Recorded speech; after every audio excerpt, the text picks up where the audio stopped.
Greetings, members, one and all of the Salivation Nation. I think today, July the 4th, is an appropriate day to talk about the missing message on our money and how that missing message speaks volumes. Let's explore.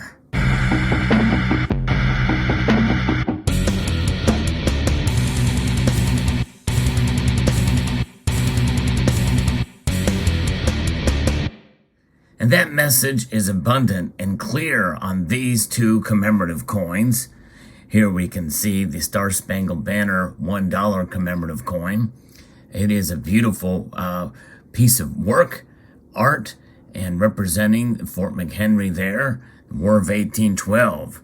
On the reverse, we can see the Star Spangled Banner there in the background, and the required inscriptions there, E Pluribus Unum, United States of America, and the denomination on the piece. But this side here, I believe, is one of the best and most beautiful designs on a commemorative coin that the United States Mint has done. This is what the $quarter could have looked like.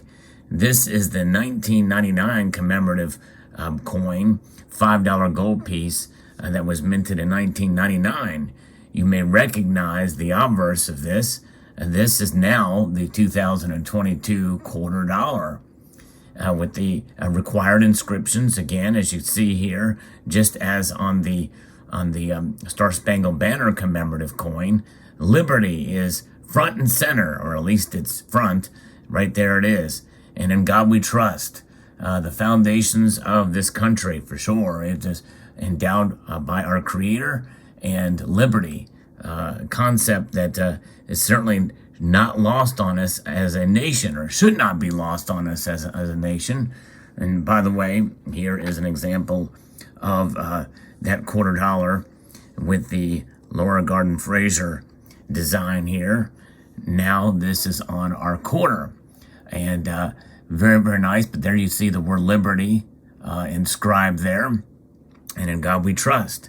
Now, in God we trust is on all of our money, and I think that's a good thing, for sure. And here we can see, here is a 2022 Lincoln cent with the word liberty front there on the obverse of this coin. But that's where it ends. Our coins, our circulating coins and our commemorative coins here in the United States have these inscriptions on them.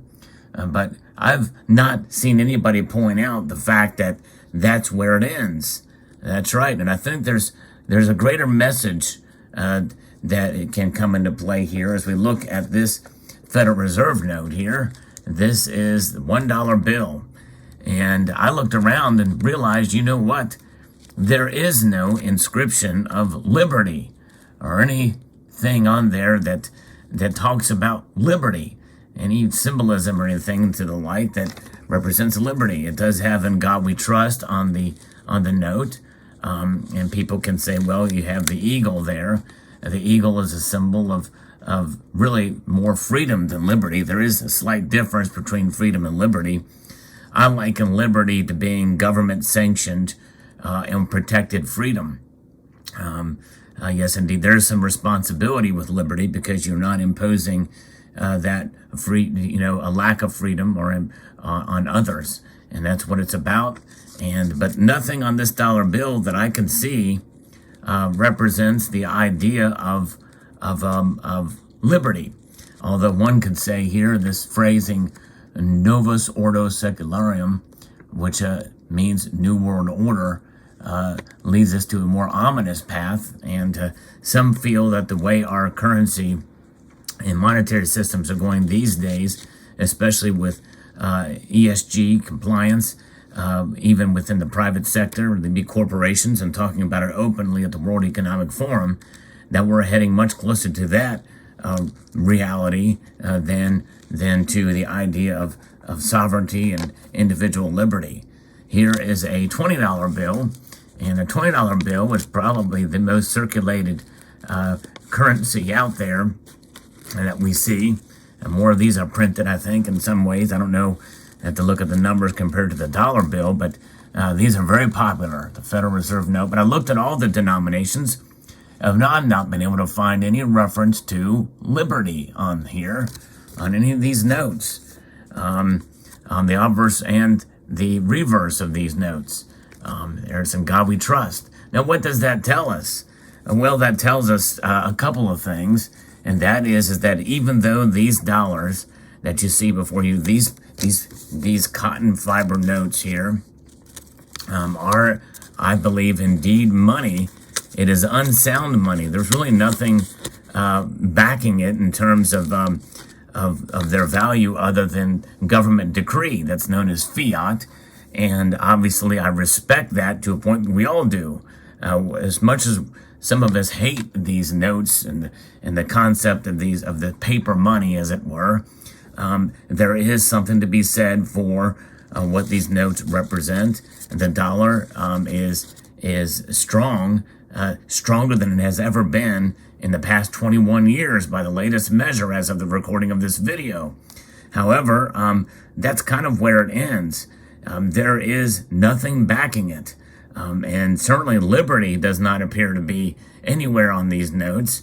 And so there is essentially, if there's no liberty tied to these notes, even though it has the name United States of America on it and has the symbols like, past historic figures like George Washington or Andrew Jackson or what have you, and it has some other words and phrasings on it that may indicate, concepts of our national pride, the White House, the Great Seal of the United States, those are things to be proud of, but they mean nothing if we don't have liberty, if we don't have freedom in this country.